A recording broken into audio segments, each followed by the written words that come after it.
Welcome to the Taiwan language episode, a podcast for learning and insights in Mandarin and Taiwanese. I'm your host, Yasmin.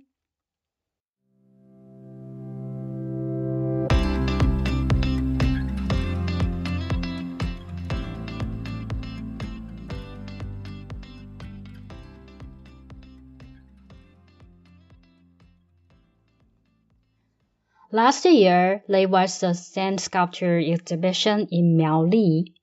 When I walked up to the site where the sculptures were displayed, I was amazed by the scene in front of me. Towering sand sculptures, even taller than people, stood right before my eyes.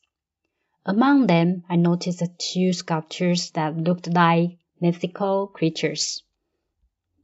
One of them had its palm open, placed next to his ear, as if it was carefully listening to sounds from afar.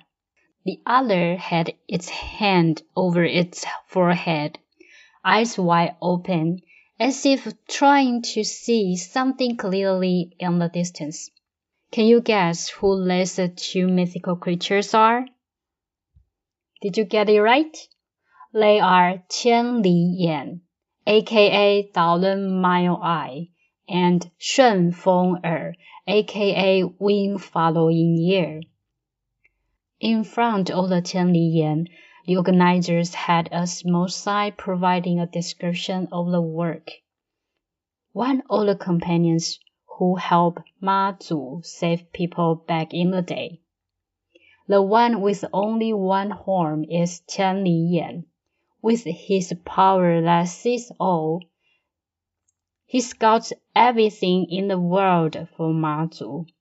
As for Shun Feng his description is, the one with two horns is Shun Feng originally a mythical creature who appeared with Qian Li Yan, causing harm.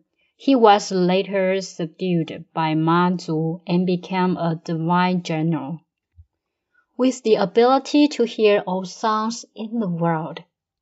Qian Li Yan and Shun Feng are deities everyone in Taiwan's folk beliefs is familiar with. Let me share the story of Qian Li Yan and Shun Feng with you all today. At the end of the Shang dynasty, King Zhou of Shang was a really bad ruler, cruel and tyrannical, and the people suffered a lot. King Wu of Zhou, first king of the Zhou dynasty, decided to overthrow King Zhou of Shang and led a group of royal and brave soldiers, including Jiang Ziya, to fight against the Shang dynasty. The Zhou army was very strong, but oddly, every time they made a move, the Shang army always knew in advance, and as a result, the Zhou army kept losing and their morale dropped. Jiang Ziya, a clever general, thought something was up, so he took out his magical mirror that could reveal the true nature of monsters and demons. He used the mirror on the Shang army and discovered two unusual creatures. These were actually Gao Min and Gao Jue. Gao Min and Gao Jue were originally two divine generals. Gao Min could see things from 1,000 miles away. Gao Jue could hear sounds from 1,000 miles away. Those two divine generals joined Emperor Zhou, took the names Gao Min and Gao Jue, and helped the Shang army spy on the Zhou army's every move, revealing their plans each time. Jiang Ziya realized that just using force wasn't enough to counter those two divine generals' special abilities. So he gathered the Zhou army to come up with a plan and decided to use strategy to deal with Gao Min and Gao Jue. The next day, Jiang Ziya personally directed the Zhou army to set up special formation. They pulled out lots of flags to block the view so Gao Ming could not see the Zhou's movements. At the same time, they beat big drums to create defeating sounds, messing up Gao Jue's hearing so he could not hear sounds from 1,000 miles away. This plan worked perfectly, and they could not use their powers. The soldiers of the Zhou armies were also very brave, and eventually defeated Gao Ming and Gao Jue. However, even though they perished in battle, their spirits continued to roam around, disturbing the local people and causing widespread fear. Eventually, people came to Ma-Zu. Ma-Zu is a compassionate deity who protects ships and sailors at sea. He heard the people's pleas and decided to subdue these evil spirits. Using her divine power, Ma-Zu subdued the soul of Gao Ming and Gao Jue, seeing that they were originally divine generals who had gone astray. Ma-Zu gave them a chance for redemption. Ma-Zu accepted Gao Ming and Gao Jue, making them her guardian generals and gave them new names, Qian Li Yan and Shun Feng Er. She asked them to help protect ships and sailors at sea and to punish evil deeds. From then on, Qian Li Yan and Shun Feng Er became two major guardian deities of Ma-Zu, faithfully protecting the people and never causing harm again. Alright, so after hearing this story, what do you think? For me, I really admire Jiang Ziya in this story. He could see that those two mythical creatures had talents that were out of the ordinary. But more importantly, he understood that beating them wasn't something you could do with just a brute force attack. Instead, you needed to rely on wisdom to win. I talked about wisdom in this case. It doesn't just mean how smart someone is. It also means having the ability to solve problems in a strategic way. There is this saying, know yourself and your enemy, and you will win every battle. The more you know about your opponent, the better you can figure out their patterns, how they act, and what they might do next.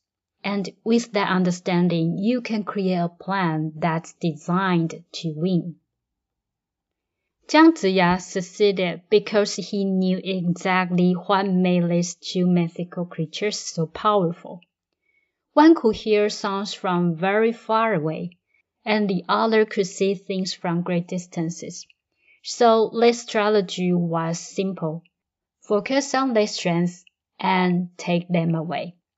Make it so they couldn't hear or see, and then they would not be able to use their special abilities on the battlefield. Actually, when you think about it, a person's talent can be a huge advantage if it's used in the right way. It can be the thing that helps them succeed. But here is the tricky part. If someone shows off their talent too much, or if they rely on it in the wrong way, it can backfire. Their talent might end up being the reason others target them or bring them down. So what about you? After hearing this story, what do you think about Jiang Ziya and the two mythical creatures? What roles do you think they played in the story? I would love to hear your thoughts. Feel free to leave a comment and share. That's it for today's sharing. Next, it's our Taiwanese time. Let's check what we have for today's Taiwanese vocabulary. The first one, that is 千里眼.